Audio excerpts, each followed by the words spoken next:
దేవుని వాక్యమైన పరిశుద్ధ గ్రంథం బైబిల్లో నుండి ద్వితీయోపదేశకాండం 28వ అధ్యాయాన్ని చదువుకుంటాం. దేవుని వాక్యమైన పరిశుద్ధ గ్రంథం బైబిల్లో నుండి ద్వితీయోపదేశకాండం 28వ అధ్యాయం. నీవు నీ దేవుడైన యెహోవా మాట శ్రద్ధగా విని నేడు నేను నీకు ఆజ్ఞాపించుతున్న ఆయన ఆజ్ఞలన్నింటిని అనుసరించి నడుచుకుని నేడల నీ దేవుడైన యెహోవా భూమి మీదనున్న సమస్త జనముల కంటే నిన్ను హెచ్చించును. నీవు నీ దేవుడైన యెహోవా మాట వినినేడలా ఈ దీవెనలన్నీ నీ మీదికి వచ్చి నీకు ప్రాప్తించును. నీవు పట్టణంలో దీవింపబడదు, పొలంలో దీవింపబడదు. నీ గర్భఫలము, నీ భూఫలము, నీ పశువుల మందలు, నీ డుక్కిటెద్దులు, నీ గొర్రె మేకల మందలు దీవింపబడును. నీ గంపయు పిండి పిసుకుని తొట్టియు దీవింపబడును. నీవు లోపలికి వచ్చినప్పుడు దీవింపబడదు, వెలుపలికి వెళ్ళినప్పుడు దీవింపబడదు. నీ మీద పడు నీ శత్రువులను యెహోవా నీ ఎదుట హతమగునట్లు చేయును. వారొక త్రోవను నీ మీదికి బయలుదేరి వచ్చి 7 త్రోవల నీ ఎదుట నుండి పారిపోదురు. నీ కొట్లలోను నీవు చేయు ప్రయత్నములన్నిటిలోనూ నీకు దీవెన కలుగునట్లు యెహోవా ఆజ్ఞాపించును. నీ దేవుడైన యెహోవా నీకు ఇచ్చున్న దేశంలో ఆయన నిన్ను ఆశీర్వదించును. నీవు నీ దేవుడైన యెహోవా ఆజ్ఞలను అనుసరించి ఆయన మార్గములలో నడుచుకుని నేడల యెహోవా నీకు ప్రమాణం చేసి ఉన్నట్లు ఆయన తనకు ప్రతిష్ఠిత జనముగా నిన్ను స్థాపించును. భూ ప్రజలందరూ యెహోవా నామమున నువ్వు పిలువబడుచుండుట చూసి నీకు భయపడుదురు. మరియు యెహోవా నీకు ఇచ్చదనని నీ పితరులతో ప్రమాణం చేసిన దేశమున యెహోవా నీ గర్భఫల విషయంలోను, నీ పశువుల విషయంలోను, నీ నేల పంట విషయంలోను నీకు సమృద్ధిగా మేలు కలగజేయును. యెహోవా నీ దేశం మీద వర్షము దాని కాలమందు కురిపించుటకును, నీవు చేయు కార్యమంతటిని ఆశీర్వదించుటకును ఆకాశమును తన మంచి ధననిధిని తెరుచును. నీవు అనేక జనములకు అప్పిచ్చేదవు కానీ అప్పు చేయవు. నేడు నేను నీకు ఆజ్ఞాపించు మాటలన్నిటిలో దేని విషయంలోనూ కుడికి కానీ ఎడమకు కానీ తొలగి అన్యుల దేవతలను అనుసరింపకయు వాటిని పూజింపకయునున్న ఎడల నీవు అనుసరించి నడుచుకొనవలెనని నేడు నేను నీకు ఆజ్ఞాపించున్న నీ దేవుడైన యెహోవా ఆజ్ఞలను విని వాటిని అనుసరించి గైకొని ఎడల యెహోవా నిన్ను తలగా నియమించును కానీ తోకగా నియమించడు. నీవు పైవాడవుగా ఉందువు కానీ క్రింది వాడవుగా ఉండవు. నేడు నీకు ఆజ్ఞాపించు ఆయన సమస్తమైన ఆజ్ఞలను కట్టడలను నీవు అనుసరించి నడుచుకొనవలెనని నీ దేవుడైన యెహోవా సెలవిచ్చిన మాట వినని ఎడల ఈ శాపములన్నీ నీకు సంభవించును. పట్టణంలో నీవు శపింపబడదు, పొలంలో నీవు శపింపబడదు. నీ గంపయు పిండి పిసుకుని తొట్టియు శపించబడును. నీ గర్భఫలం, నీ భూమి పంట, నీ ఆవులు, నీ గొర్రె మేకల మందలు శపింపబడును. నీవు లోపలికి వచ్చినప్పుడు శపింపబడదు, వెలుపలికి వెళ్ళినప్పుడు శపింపబడదు. నీవు నన్ను విడిచి చేసిన నీ దుష్కార్యముల చేత నీవు హతం చేయబడి వేగంగా నశించు వరకు నువ్వు చేయబూనుకున్న కార్యములన్నిటి విషయంలోనూ యెహోవా శాపమును, కలవరమును, గద్దింపును నీ మీదికి తెప్పించును. నీవు స్వాధీనపరుచుకునబో దేశంలో ఉండకుండా నేను క్షీణింపజేయ వరకు యెహోవా తెగులు నేను వెంటాడును. యెహోవా క్షయరోగం చేతను, జ్వరం చేతను, మంట చేతను, మహాతాపం చేతను, ఖడ్గం చేతను, కంకి కాటుక చేతను, బూజు చేతను నిన్ను కొట్టును. నీవు నశించే వరకు అవి నిన్ను తరుమును. నీ తలపైన ఆకాశం ఇత్తడి వలె ఉండును, నీ క్రిందనున్న నేల ఇనుము వలె ఉండును. యెహోవా నీ దేశపు వర్షమును ధూళిగాను బుగ్గిగాను చేయును. నీవు నశించే వరకు అది ఆకాశం నుండి నీ మీదికి వచ్చును. యెహోవా నీ శత్రువుల ఎదుట నిన్ను ఓడించును. ఒక మార్గమున వారి ఎదుటికి బయలుదేరి నీవు 7 మార్గముల వారి ఎదుట నుండి పారిపోయి భూరాజ్యములన్నిటిలోనికి ఇటు అటు చెదరగొట్టబడదు. నీ కళేభారము సకలమైన ఆకాశ పక్షులకును భూజంతువులకును ఆహారమగును. వాటిని బెదిరించు వాడెవడునూ ఉండడు. యెహోవా ఐగుప్తు పుంటి చేతను, మూలవ్యాధి చేతను, కుష్టు చేతను, గజ్జి చేతను నిన్ను బాధించును. నీవు వాటిని పోగొట్టుకున్న జాలకుందు. వెరితనం చేతను, గుడితనం చేతను, హృదయ విస్మయం చేతను యెహోవా నిన్ను బాధించును. అప్పుడు గుడ్డివాడు చీకట్లో తడువులాడు రీతిగా నీవు మధ్యాహ్నమందు తడువులాడుతూ నీ మార్గములను వర్ధిల చేసుకునలేవు. నీవు హింసింపబడి నిత్యము దోచుకునబడేదవు. నిన్ను తప్పించువాడెవడునూ లేకపోవును. స్త్రీని ప్రదానం చేసుకుందువు కానీ వేరొకడు ఆమెను కూడును.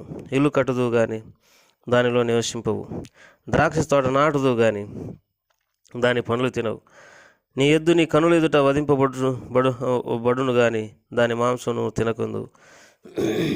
నీ గాడిద నీ ఎదుట నుండి బలాత్కారం చేత కొనిపోబడి నీ వద్దకు మరల తేబడదు.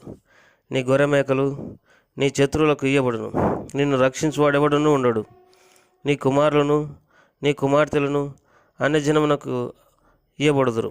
వారి నిమిత్తం నీ కన్నులు దినమెల్లా చూసి చూసి క్షీణించిపోవును గాని నీ చేతనేమీ కాకపోవును. నీ వెరగని జనం నీ పొలం పంటను నీ కష్టార్జితమంతయు తినివేయును. నీవు హింసను బాధను మాత్రమే నిత్యం పొందుదువు. నీ కన్నుల ఎదుట జరుగు దానిని చూచుట వలన నీకు వేరెత్తును. యెహోవా నీ రకాల మొదలుకొని నీ నడినెత్తి వరకు మోకాళ్ళ మీదను తొడల మీదను కుదరని చెడు పుండ్లు పుట్టించి నిన్ను బాధించును. యెహోవా నిన్నును నీవు నీ మీద నియమించుకును నీ రాజును నీవే గాని నీ పితరులే గాని ఎరగని జన్మకు అప్పగించును. అక్కడ నీవు కొయ్య దేవతలను రాతి దేవతలను పూజించదవు. యెహోవా నిన్ను చెదరగొట్టు చోటి ప్రజలలో విస్మయమునకు సామెతకు నిందకు నీవు హేతువైందువు. విస్తారమైన విత్తనములు పొలంలోనికి తీసుకుని పోయి కొంచెం ఇంటికి తెచ్చుకుందువు. ఎలా అనగా మిడతలు దాన్ని తినివేయును. ద్రాక్ష తోటలను నువ్వు నాటి బాగు చేయదు గాని ఆ ద్రాక్ష రసమును తాగకుందు. ద్రాక్ష పండ్లను సమకూర్చుకొనవు. ఎలా అనగా పురుగు వాటిని తినివేయును. ఒలివ చెట్లు నీ సమస్త ప్రాంతములలో నుండును గాని తైలంతో తల అంటుకొనవు. నీ ఒలివ కాయలు రాలిపోను. కుమారులను కుమార్తెలను కందువు గాని వారు నీ వద్దనుండరు, వారు చెరపట్టబడుదురు. మిడతల దండు నీ చెట్లన్నిటినీ నీ భూమి పంటను ఆక్రమించుకును. నీ మధ్యనున్న పరదేశి నీకంటే మిక్కిలి హెచ్చగును, నువ్వు మిక్కిలి తగ్గిపోదు. అతడు నీకు అప్పించును కానీ నువ్వు అతనికి అప్పేయలేవు. అతడు తలగా ఉండు, నువ్వు తోకగా ఉండు. నీవు నాశనం చేయబడి వరకు ఈ శాపములన్నీ నీ మీదకి వచ్చి నిన్ను తరిమి నిన్ను పట్టుకొనును. ఎలా అనగా నీ దేవుడైన యెహోవా నీకు ఆజ్ఞాపించిన ఆయన ఆజ్ఞలను ఆయన కట్టడలను అనుసరించి నడుచుకున్నట్లు నీవు ఆయన మాట వినలేదు. మరియు అవి చిరకాలం వరకు నీ మీదను నీ సంతానం మీదను సూచనగాను విస్మయ కారణంగాను ఉండును. నీకు సర్వసమృద్ధి కలిగి ఉండుటయు నీవు సంతోషంతోను హృదయానందంతోను నీ దేవుడైన యెహోవాకు నువ్వు దాసుడు కాలేదు కనుక ఆకలి దప్పులతోను వస్త్రహీనతతోను అన్ని లోపములతోనూ యెహోవా నీ మీదకి రప్పించు. నీ శత్రువులకు దాసుడు వగదు. వారు నిన్ను నశింపజే వరకు నీ మెడ మీద ఇనుపకాడి ఉంచుదురు. నీ మెడ మీద ఇనుపకాడి ఉంచుదురు. దేవుని వాక్యంలో నుండి ద్వితీయోపదేశకాండం 28వ అధ్యాయంలో మిగతా వచనాలను కూడా మరి చదువుకుంటాం. 45వ వచనం, నీవు నాశనం చేయబడే వరకు ఈ శాపంలోని నీ మీదకి వచ్చి నిన్ను తరిమి నిన్ను పట్టుకొనును. ఎలా అయినగా నీ దేవుడైన యెహోవా నీకు ఆజ్ఞాపించిన ఆయన ఆజ్ఞలను ఆయన కట్టడలను అనుసరించి నడుచుకున్నట్లు నువ్వు ఆయన మాట వినలేదు. మరియు అవి చిరకాలం వరకు నీ మీదను నీ సంతానం మీదను సూచనగాను విస్మయ కారణంగాను ఉండును. నీకు సర్వసమృద్ధి కలిగి ఉండి నీవు సంతోషంతోను హృదయానంతో నీ దేవుడైన యెహోవాకు నీవు దాసుడు కాలేదు కనుక ఆకలి దప్పులతోనూ వస్త్రహీనతోనూ అన్ని లోపములతోనూ యెహోవా నీ మీదికి రప్పించు. నీ శత్రువులకు దాసుడు అవ్వదు. వారు నిన్ను నశింపజే వరకు నీ మెడ మీద ఇనుపకాడి ఉంచుదురు. 49, యెహోవా దూరమైన భూదిగంతముల నుండి ఒక జనమును అనగా నీకు రాని భాష కలిగిన జనమును, క్రూరముఖం కలిగి వృద్ధులను యవనస్తులను కటాక్షింపని జనమును గద్ద ఎగిరి వచ్చినట్లు నీ మీదికి రప్పించును. నిన్ను నశింపజే వరకు నీ పశువులను నీ పొలముల ఫలములను వారు తినివేతురు. నిన్ను నశింపజే వరకు ధాన్యమునే గాని ద్రాక్షరసమునే గాని తైలమునే గాని పశువుల మందలనే గాని గొర్రె మేకల మందలనే గాని నీకు నిల్వనీయరు.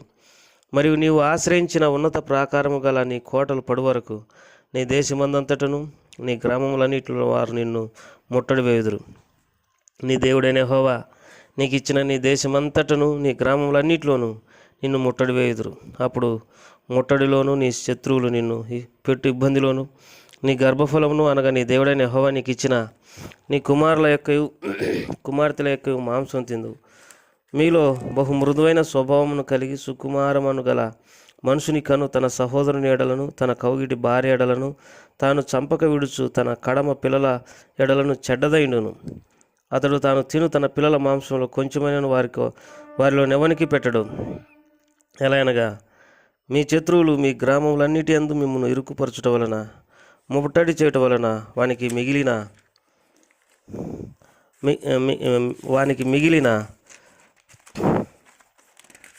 ద్వితీయోపదేశకాండం 20 అధ్యాయంలో మిగతా వచనాలను కూడా మనము చదువుకుంటాం. అనగా 55 వచనం, అతడు తాను తినుటకు తన పిల్లల మాంసంలో కొంచెమైనను వారిలో నెవనికిని పెట్టడు. ఎలా అనగా మీ శత్రువులు మీ గ్రామములన్నిటి యందు మిమ్మల్ని ఇరుకుపరచుట వలన ముట్టడి వేయటం వలనను వానికి మిగిలిన దేదీ ఉండదు. నీ గ్రామములలో నీ శత్రువులు నేను ఇరుకుపరచడం వలనను ముట్టడి వేయటం వలనను ఏమీ లేకపోవట చేత మీలో మృదుత్వమును అతి సుకుమారమును కలిగి మృదుత్వం చేతను అతి సుకుమారం చేతను నేల మీద తన అరకాలు మోప తెగింపని స్త్రీ తన కాళ్ళ మధ్య నుండి పడు మావిని తన కనబోవు పిల్లలను తను రహస్యంగా తినవలనని తన కవిగిటి పెనిమిటేడలను తన కుమారుని ఏడలను తన కుమార్తె ఏడలను కటాక్షం చూపకపోవను.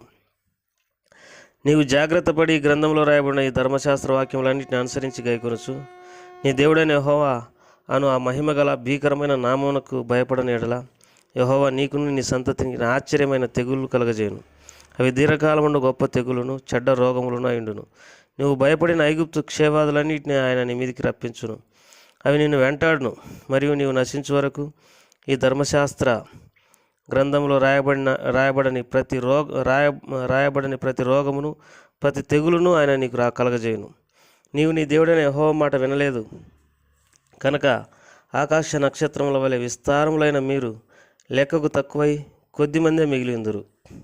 కాబట్టి మీకు మేలు చేయొచ్చు మిమ్మల్ని విస్తరింపజేయుటకు మీ దేవుడైన యెహోవా మీ యందు ఎట్లు సంతోషించునో అట్లు మిమ్మల్ని నశింపజేయుటకును మిమ్మల్ని సంహరించుటకును యెహోవా సంతోషించును గనక నువ్వు స్వాధీనపరుచుకొనుటకు ప్రవేశించిన దేశంలో నుండి పెళ్ళగింపబడదు. దేశం యొక్క ఈ కొన మొదలుకొని ఆ కొన వరకు సమస్త జనములలోనికి యెహోవా నిన్ను చెదరగొట్టును. అక్కడ నీవైనను నీ పితరులైనను ఎరగని కొవ్యవియు రాతివియు నాయన అన్యదేవతలను పూజించు. ఆ జనములలో నీకు నెమ్మది కలగదు, నీ అరకాలికి విశ్రాంతి కలగదు. అక్కడ యెహోవా హృదయకంపమును నేత్రక్షీణతయు మనోవేదనయు నీకు కలగజేయును. నీకు ఎల్లప్పుడూ ప్రాణభయం కలిగి ఉండును. నీవు రేయింబగలు భయపడదు. నీ ప్రాణం నీకు దక్కునన్న నమ్మకం నీకేమీ ఉండదు. నీ హృదయంలో పుట్టు భయం చేతను నీ కన్ను చూచువాడి చేతను ఉదయం అయ్యో ఎప్పుడు సాయంకాలం మగునా అనియు సాయంకాలం అయ్యో ఎప్పుడు ఉదయం మగునా అని అనుకుందావు. మరియు నీవు మరి ఎప్పుడునూ దీనిని చూడకూడదని నేను నీతో చెప్పిన మార్గం యెహోవా ఐగుప్తునకు ఓడల మీద నిన్ను మరలా రప్పించును. అక్కడ మీరు దాసులుగాను నీ శత్రువులకు మిమ్మల్ని అమ్మజూపు కొనువారుందురు కానీ మిమ్మల్ని కొనువాడు ఒకడైనను ఉండడు. దేవుడి మాటలను మన కొరకై దీవించును గాక. ద్వితీయోపదేశకాండం 28వ అధ్యాయంలో మనం పూర్తిగా చదువుకున్నాం. అయితే ఇందులో మరి 68 వచనాలు కలవు. ఈ వచనాల సారాంశం ఏమి అని అంటే దేవుని మాట వింటే ఆశీర్వాదాలు ఏ రీతిగా కలుగుతాయో ఆ సంగతులు మొదటి వచనం నుండి 14 వచనాల వరకు రాయబడింది. దేవుని మాట విననప్పుడు మనకి ఎన్ని కష్టాలు ఉంటాయో, ఎంత శపించబడతామో, ఎంత వేదన అనుభవిస్తామో మిగతా మరి 14 వచనం నుండి 15 వచనం నుండి 68 వచనాల వరకు మనం చదువుకోగలం. ప్రియులారా, మన జీవితం దేవునికి అనుకూలంగా ఉందా లేదో చూసుకోవాలని అంటే ఈ అధ్యాయాన్ని చదివితే మనం దేవునికి దగ్గరగా ఉన్నామా, దూరంగా ఉన్నామా, లేక దేవుని చేత ఆశీర్వదించమన్నామా, శపించమన్నామా అనేది మనకు అర్థమవుతుంది. దాన్ని బట్టి మనం మరి మన జీవితాన్ని చక్కపరుచుకుందాం గాక. ద్వితీయోపదేశకాండం 28వ అధ్యాయంలో ఈ 14 వచనాలలోనే దేవుడు నాకు 5 వాగ్దానాలను ఇచ్చినాడు. నా ఎంతో సంతోషం. ఆ వాగ్దానాలన్నింటినీ నెరవేర్చినటువంటి దేవుడు. 2 సార్లు నీవు నాకు ప్రతిష్ఠిత జనంగా ఉందు అని దేవుడు సెలవిస్తూ వచ్చినాడు. కాబట్టి తర్వాత 12వ వచనంలో నీ దేశం మీద వర్షం దాని కాలమందు కురిపించుటకు నీ చెవి కార్యమంతటిని ఆశీర్వదించుటకు ఆకాశమును తన మంచి ధననిధిని తెరుచును, నువ్వు అనేక జనములకు అప్పిచ్చేదు కానీ అప్పు చేయవని దేవుడు సెలవిస్తూ వచ్చినాడు. నీ కార్యమంతటిని నెరవేర్చునని. తర్వాత నువ్వు నీ దేవుడైన యెహోవా మాట అంటే ఆయన భూమి మీద ఉన్న జనముల కంటే నేను హెచ్చించునని వాగ్దానం ఇచ్చినాడు. నీ గొర్రె మేకల మందలు నీ డిక్కిటెదలు సమస్తం జీవించబడతాయని సెలవిస్తూ వచ్చినాడు. కాబట్టి మరి ఈ 5 వాగ్దానాలు దాదాపుగా దేవుడు ఈ అధ్యాయంలో ఇచ్చినాడు. ఆయన వాగ్దానం ఇచ్చి నెరవేర్చే దేవుడు. ఈ అధ్యాయాన్ని మనం చదువుకొని దీవింపబడదాం గాక. ప్రేంగల తండ్రి, ఈ వాక్య భాగాలన్నింటినీ మా కొరకై దీవించి ఆశీర్వదించమని మీరు చేసిన మేలన్నిటిని బట్టి వందనాలు చెల్లిస్తూ యేసుప్రభు వారి నామం పేరిట అడిగి పెట్టుకుంటున్నాం తండ్రి. ఆమేన్.